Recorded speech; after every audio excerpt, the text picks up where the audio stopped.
when people are watching shows, when people are looking at the TV, when people watch movies and they see psychopaths, you know, they picture certain people. They picture mass murderers, people that go out and kill every day without caring. You know, they picture people that do all these things. I think the public probably has a lot of misconceptions about what a psychopath is and how they act. Yeah, there is definitely a misconception that psychopath means crazy. And in fact, they're not crazy. It's weird because with psychopaths and stuff, you know, people just tend to look at people that are locked up, people that did crimes that really get people's attention, you know, but then they don't look at people like, you can take anybody. You can take somebody that's in like a stockbroker business, you know, like somebody that's so obsessed with themselves that they'll do anything, you know, like if you look at the percentage that are in prison, which is, say, 15 to 25% of prisoners tend to be psychopathic, and 1% of the general population is estimated to be psychopathic, then there have to be some that aren't in prison. They don't have any obvious signs, so they just look like everybody else. What comes to your mind when you hear the word psychopath? Some mass murder. A mass murder? Yeah. Psychopath. Oh, somebody who's crazy, loves to kill people. Charles Manson? I don't know, I think of people like Ted Bundy and Albert Fish. Why is that? Because they're famous, like serial killers and psychopaths. Manson. Where did you hear about Charles Manson? Where did I hear about him? I heard about him when I was 10. How so? How so? when you look at my case, you know, my situation might not be as severe as some of the others, but I was still labeled a psychopath. You can't sit there and call somebody a psychopath unless you look at the stuff that happened in their past. My name is Johnathan. I'm 17 years old and I'm in first-degree murder.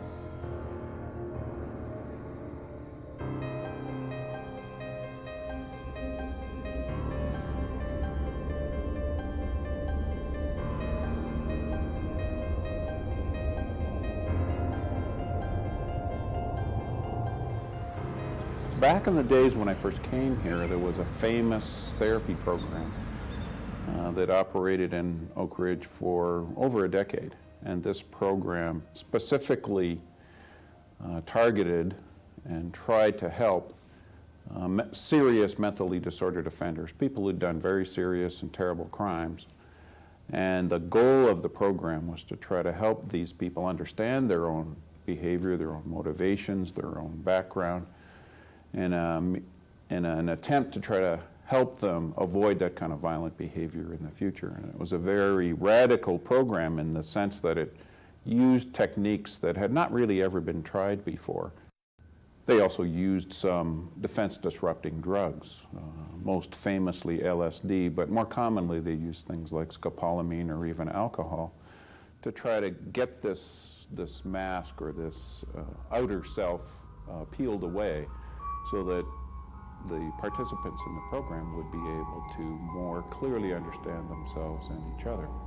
So the idea of these drugs was to, in a sense, break that down, that comfort down, in a way, by making you a little more nervous, to get over this psychopathic characteristic that was thought to be so central, and that is that they're completely at ease with themselves and their own behavior. And so I think this has led us to a situation where it's now safe to conclude that this kind of treatment is a bad idea for psychopaths. If they are, in fact, social predators, they would have to be able to do two things. They'd have to analyze the cues people give off that would be related to victimization. So whether it's body language, facial expressions of emotion, that kind of thing. And then the second thing that they have to be able to do is to not get caught. So to not be obviously different from everybody else. And one of the theorists in the evolutionary area is Robert Frank, and he said that in order to avoid detection, a person would have to be able to show all of the emotions that normal people show. The one thing that did come out was that they were better at faking fear. Okay, so they can fake fear, and they are supposedly not able to feel fear to the same extent as other people, which would imply that they've learned to do this along the way. If they're mimicking and learning to manipulate people with emotional information, then you don't want to give them more ammunition. Treatment that spends its time and energy trying to peel away people's defenses and trying to understand their deeper and inner motivations might be helpful for some folks, but it's a very bad idea for psychopaths. It probably, if anything, if it changes anything, it makes them more dangerous. And the way it would make them more dangerous, we hypothesize, is that it actually gives them a great deal of confidence that they understand what makes other people tick even better than they used to. And to a psychopath, this is just emboldens them to commit even more serious and violent crimes.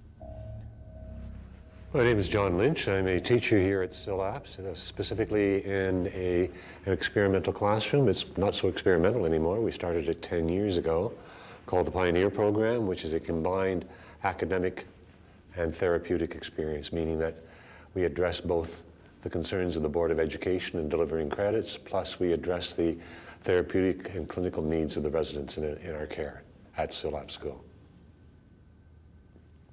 It's called evolutionary psychology, and it's a way of looking at the genetics that a person brings to their life. It looks at the dynamics of the family that a person brings into their life, and it looks at, thirdly, the broader context of society or community, local environment and culture. And you can't understand a person and what a person does and who a person is unless you take into account all three of those, and they usually all intermesh in terms of anybody who would be violent or aggressive and commit violence. Dr. Mean says that for all youth who come through this facility as well, you have to throw in a third component within the family, and that's the component of trauma. And trauma comprises largely three things: abuse, neglect, and abandonment. With people who have had severe trauma in their lives, and particularly if it's happened early on in their lives, we do know that trauma, if not appeased or solaced or comforted or dealt with, that trauma will have an impact on that child.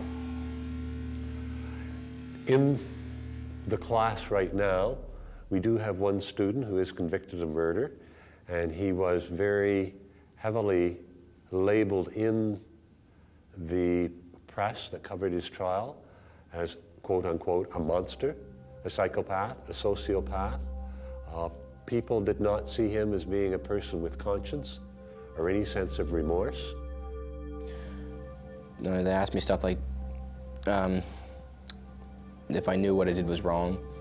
I said, yeah, I knew it was wrong, but I still didn't care. Like, it didn't bother me that I'd taken somebody's life. It didn't bother me that, I did that to his parents or anything like that. It's not like I hold back emotions, because I don't hold them back. It's just that I don't show them. It's like a lot of people say, why do you hold back your emotions? Like, why? Like, isn't it easier for you to let them go? It's not that I hold them back. It's just that they're not there. Like, before I even thought of doing what I was doing, there was a lot of stuff going on at home. Yeah, I remember when my mom and dad were still together. Those were like the best memories I have. Those are the memories when I was the happiest. Like, after they split up first when I was 3, and everything just went down the tubes from there. Like, it really affected my life that way. It kind of changed my view on the world. Like, kind of made me believe that nothing lasts forever, that everything always changes, that nothing good will stay. So that's probably the worst thing that somebody else did to me. In 1975, I founded the Canadian Society for the Prevention of Cruelty to Children because it seemed to me clear that our ability to treat psychopaths was just about nil to treat them successfully. And I think that's been the worldwide experience. We tried very hard with treatment programs there, but the results were disappointing. And what seemed weird was that although the literature was pretty clear that psychopathy is an illness that originates in the earliest years of life, there didn't seem much preoccupation with that in society. And I thought it was important to beat the drum, so to speak, to raise public awareness of the importance of the earliest years. Well, a psychopath is a person who has an inability to empathize with other people. I think that's the core element of psychopathy, an inability to empathize. People think of empathy as putting yourself in another person's shoes and understanding the way they operate. And psychopaths are exceptionally adroit at that. They can put themselves in your shoes and know what makes you tick and be able to use that information to manipulate you, to move you in directions they want to move you. What's missing in the psychopath who has that capacity is the necessary ability that what they discover by putting themselves in your shoes has an effect on them, an automatic effect. I've often said in court, when asked about psychopaths, that if someone in the courtroom were to drop dead, point blank, in the courtroom, there would be a sense of revulsion or fear or anxiety and distress. And the psychopath sitting in the witness box would show that as well. But it's a learned response. They know that that's what's appropriate to show in that situation, but there's nothing inside. The feelings just aren't there. And it's those things that are out of our awareness that get programmed in prior to the age of 3, roughly, that impact most severely on us as adults. It's not so much the things we remember, the traumas and the difficulties that we remember. We can cope with those, and some of them make us angry or depressed, but not in such an out-of-controlled way as those things which made us persistently angry as an infant and toddler. I had a brother. I was an identical twin, and we were both born about 3 months premature. And he died 7.5 months after we were born, just from being severely sick.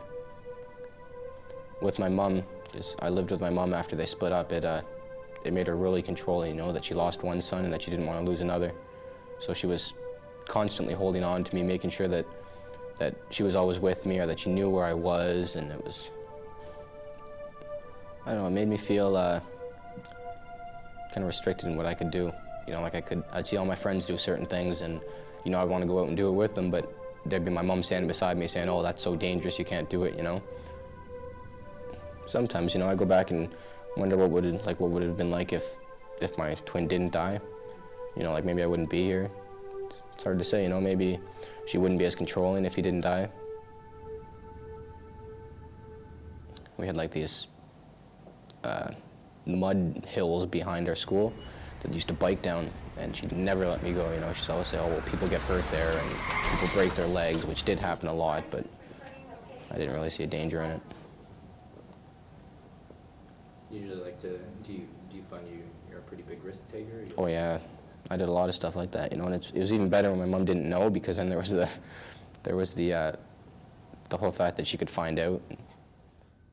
Some things it's just there, some things I really feel emotions for, but other things it's just gone. I'll look around and I'll see people watching the news and something tragic will happen, and they're all like, "Oh my God, I can't believe that happened," and I'd be like, "Why?"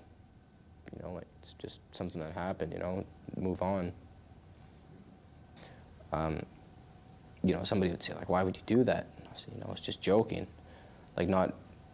Not realizing that I hurt that person, or not really caring that I hurt that person. I've done that a lot. I still do that sometimes. If you take a child and they've lost something, in this case, the trust in the parent that is supposed to be able to protect them from trauma, a child, first of all, becomes sad. It's like when a child loses their favorite toy, they'll cry, they'll be sad. That sadness, if it is not addressed and is not comforted, can quite quickly turn to anger. Okay? Because what's happened is that child has lost the trust in the adults that should be able to protect them. And as soon as that happens, that child loses their innocence. They cease to be children. They become premature adults. They become hypervigilant. They are ever watchful. They are the child that when they walk into a room, they check everything out in the room.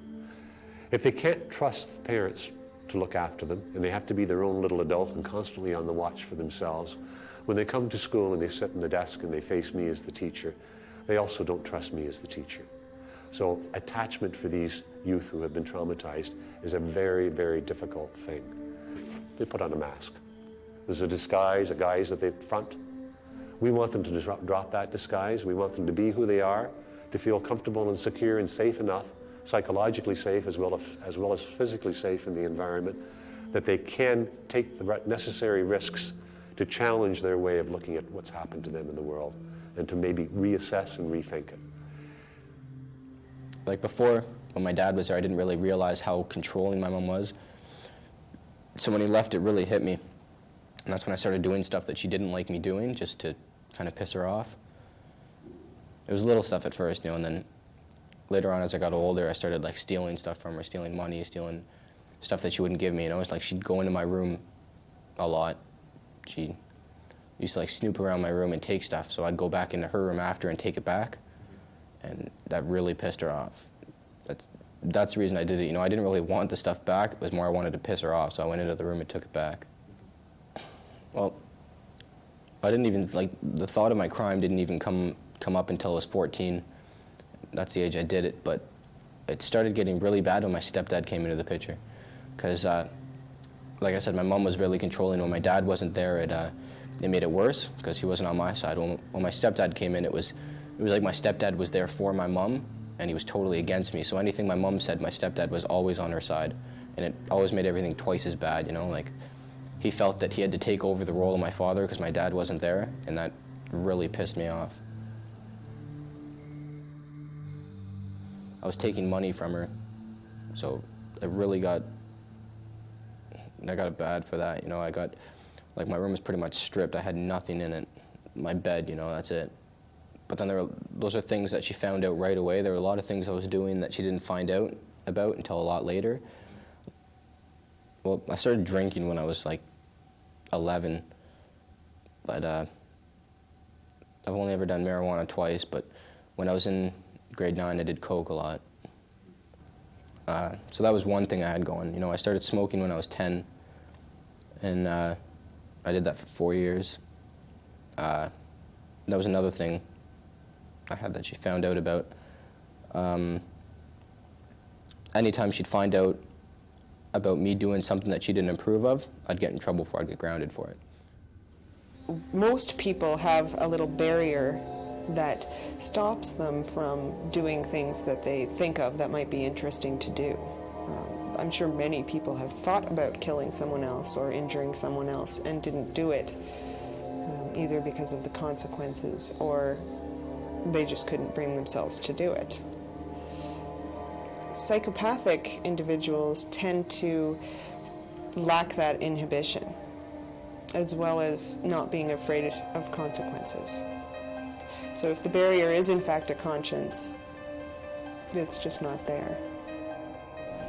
But we know today there's more to it than that. You parents must share the responsibility, for somewhere along the line you have failed your sons. You have failed to teach them moral values. And by denying them the love, and security, and the sense of belonging which is important to every living being, you have hurt them as surely as though you had denied them food. We are drawn to this because we like to separate them from ourselves. If we can call them different, or monsters, or evil, which is a word that comes up constantly in the press, then they're not like us. It allows people, I think, a false place to put their anger. I think it also allows people a false sense of justice. It's that concept of you can lock them up and throw away the key because they're vicious, they're criminal, they should be locked up. Look what they did to us. They're still children. Their brains can still be shaped. I think a lot can still be done with them. Like I remember a time when I was doing a school project, and I always waited to the last minute to do things. And so I went with my dad for the weekend, and me and my dad worked on this project all weekend, and it took us a long time. It was like a brochure. So when we finished it, we went back to my mom's house, we showed it to her, and she's like, oh, you know, it looks like shit. It's not good. You can't hand this in, you know, you're gonna get a bad mark. So she said, okay, well, if you get something below 70 or whatever, then you're gonna be grounded like longer. And so I went to school and I got like an A on it, which is like an 80, 85. And we brought it back to her, you know, me and my dad brought it back just to kind of push it in her face, you know, that I did work hard on it. And she hardly even, like, she didn't even look at me. Her answer automatically was, if you worked harder on it, then you could have got a better mark and it could have been better. And my dad stuck up for me then, but she ended up slamming the door in his face and telling him to get the fuck out of the house, which was a big thing for me. You know, that's something in my life that I'll never forget. But like I said before, I went to talk to my guidance counselor about that, and she gave me a couple numbers to phone, and that didn't help me either, you know. Like, I was expecting, that was kind of the last straw, you know. I was expecting her to step in and help me with that, but instead she kind of just sat back and said, you know, we've heard this story many times before, and like, you're gonna pull through it just like everybody else. And so when it got that bad, you know, I was really thinking of ways to get out of the house. And you know, the last thing I thought about was coming to jail, you know, getting myself locked up. And I couldn't think of something that would give me lots of time, you know. I didn't want to go away for a year, I didn't want to go away for 2 years, you know, I wanted to be away for a while. So the thing at that time that would give me the most time, you know, was killing somebody.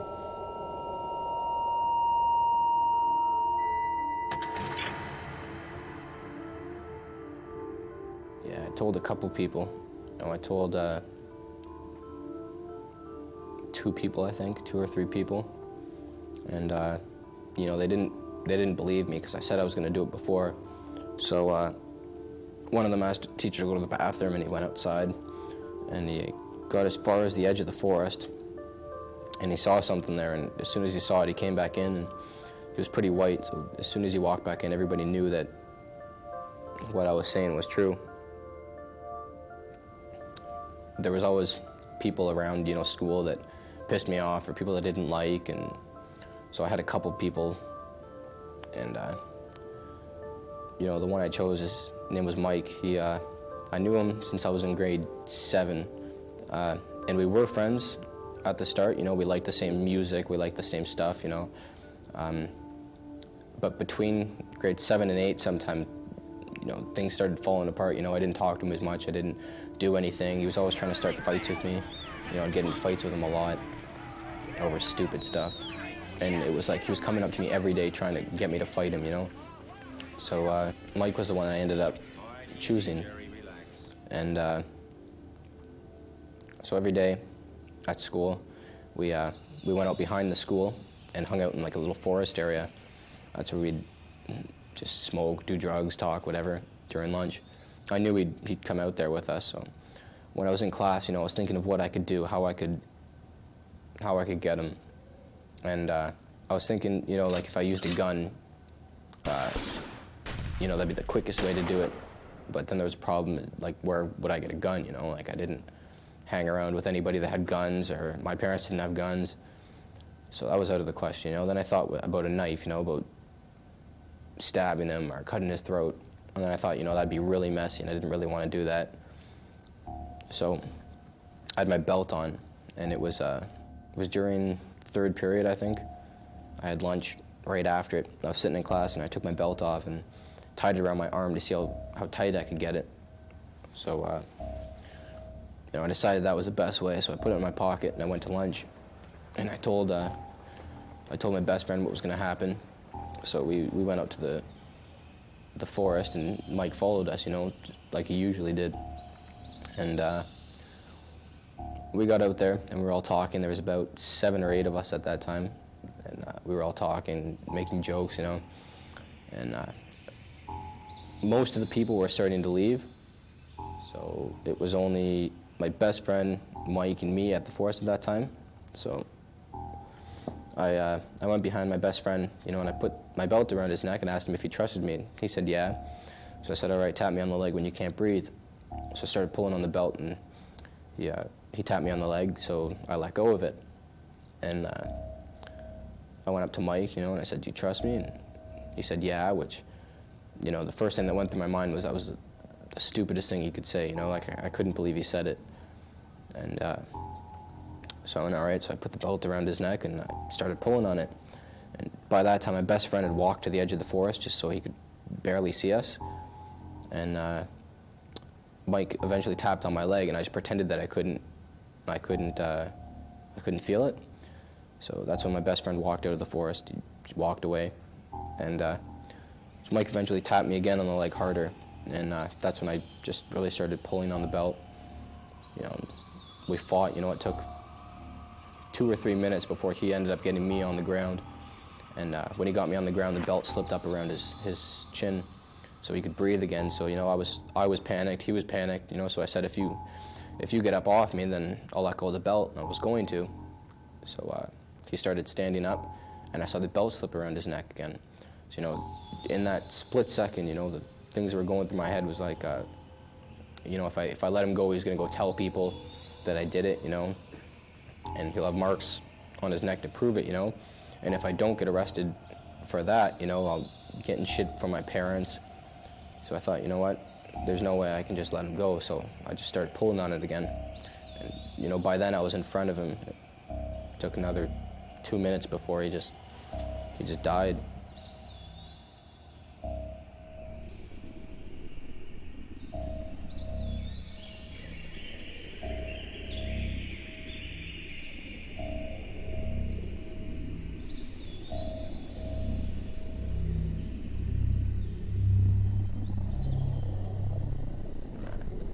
I didn't really know if he was dead, you know, like, so I tied the belt around his neck and I went back to my class, my last period class.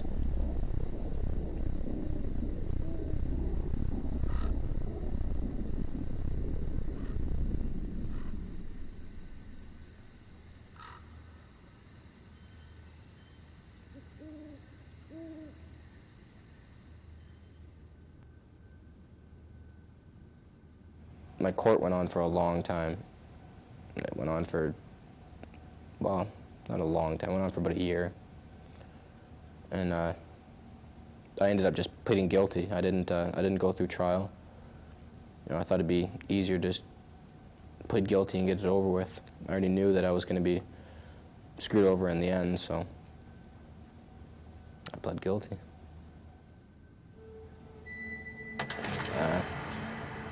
You know, they asked me stuff like if I knew what I did was wrong. You know, I said, yeah, I knew it was wrong, but I still didn't care.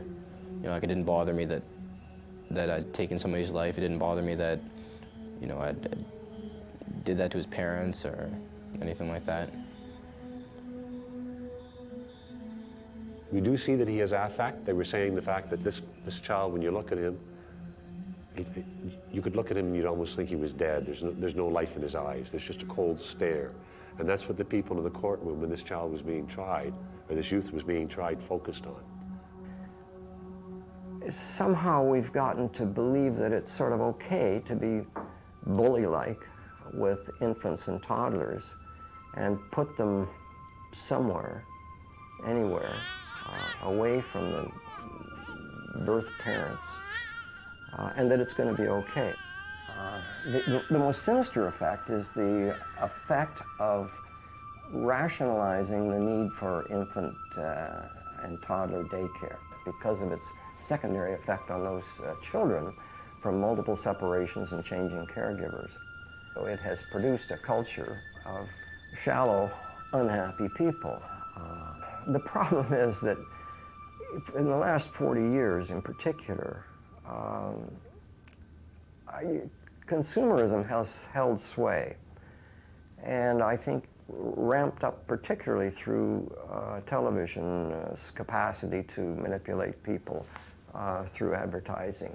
Sure, they come every morning as soon as I whistle. What?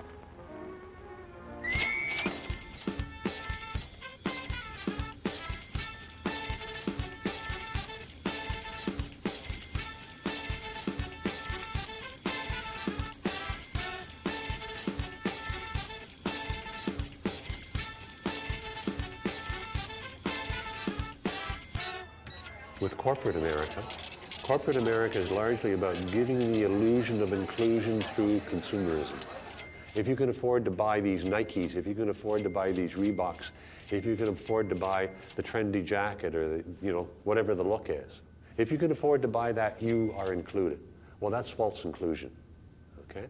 That's just consumerism.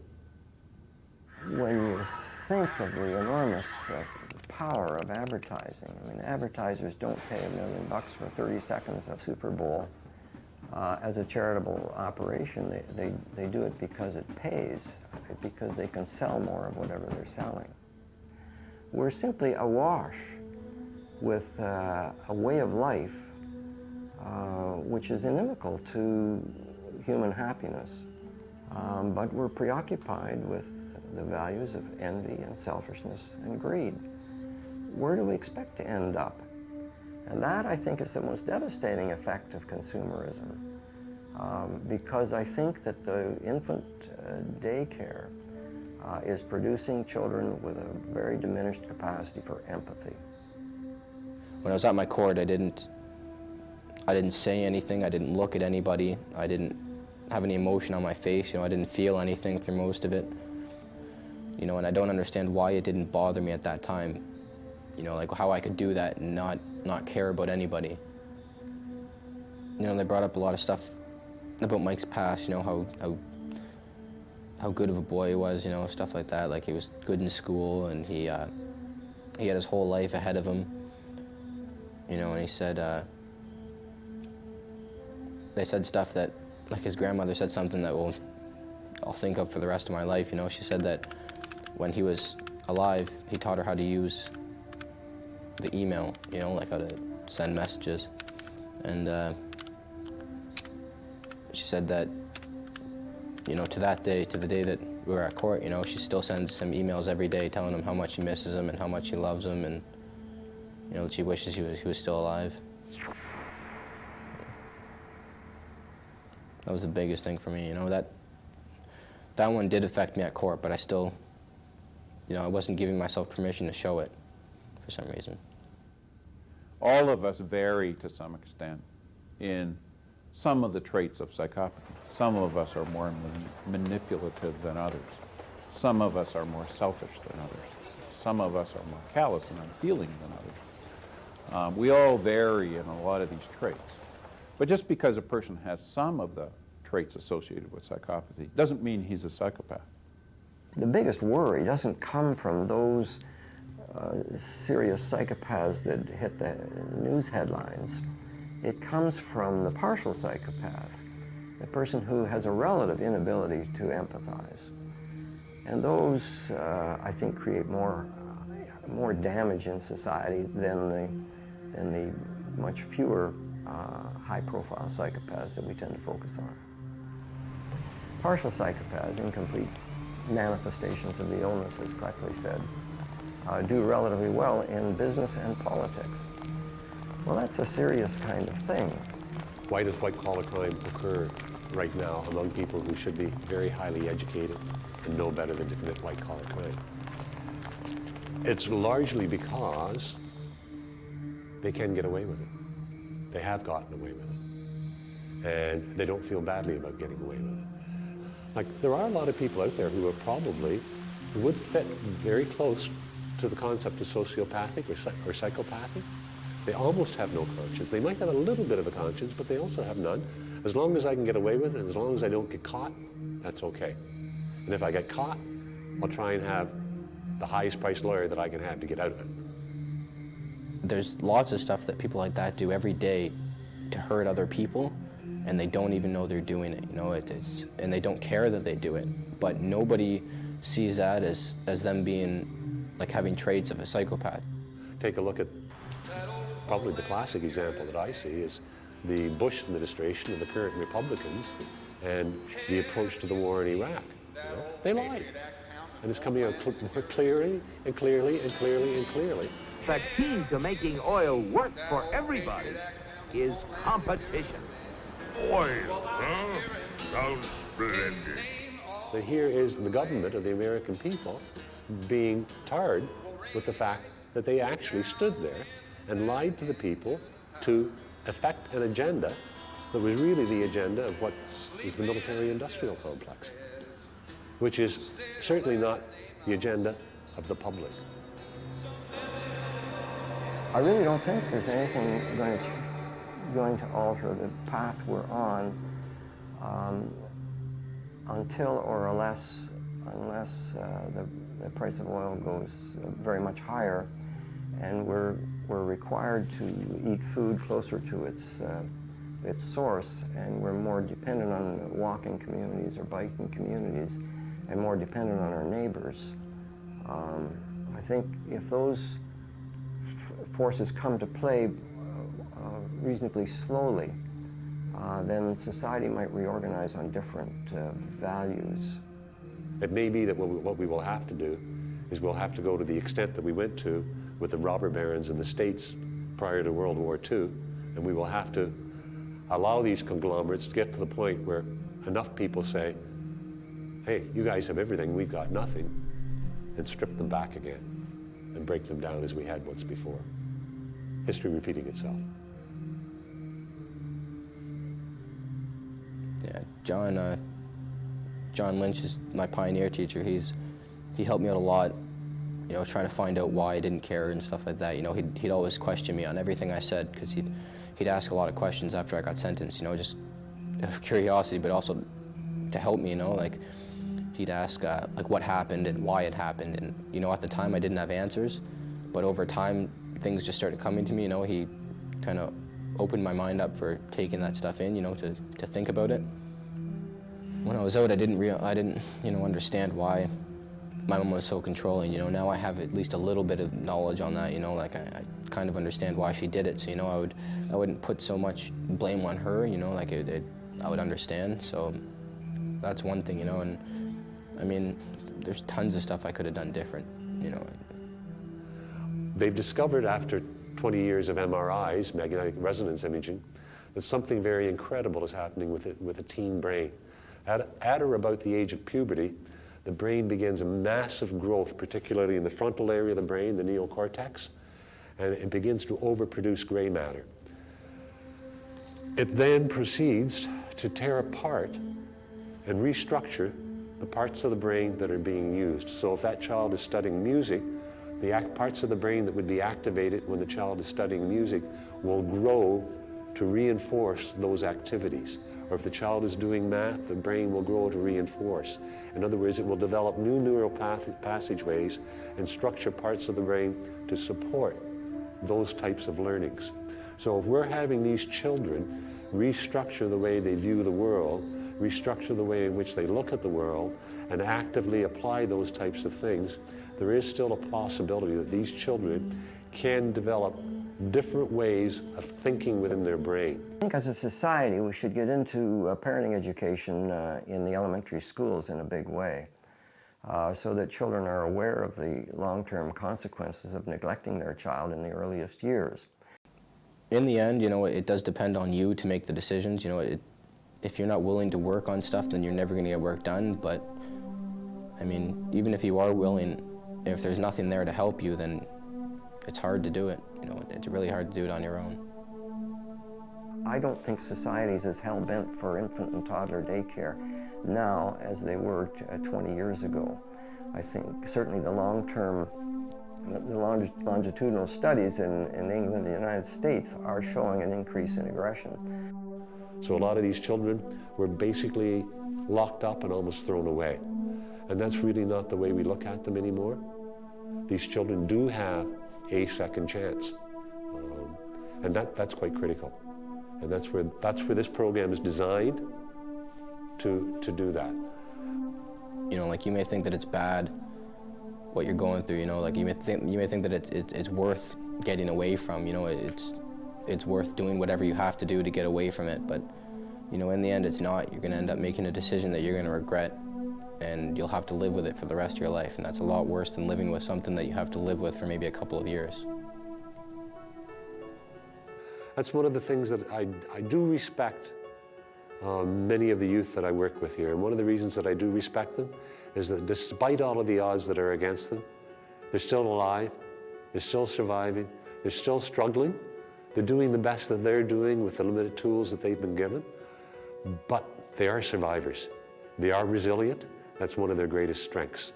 It's not like I chose to be where I am today. It's not like I chose to have the problems I did, you know. It was all that stuff happened over time, and it happens with everybody. You look at people like Paul Bernardo and all of these people that were labeled as psychopaths, you know, or serial killers, you know, it didn't just happen.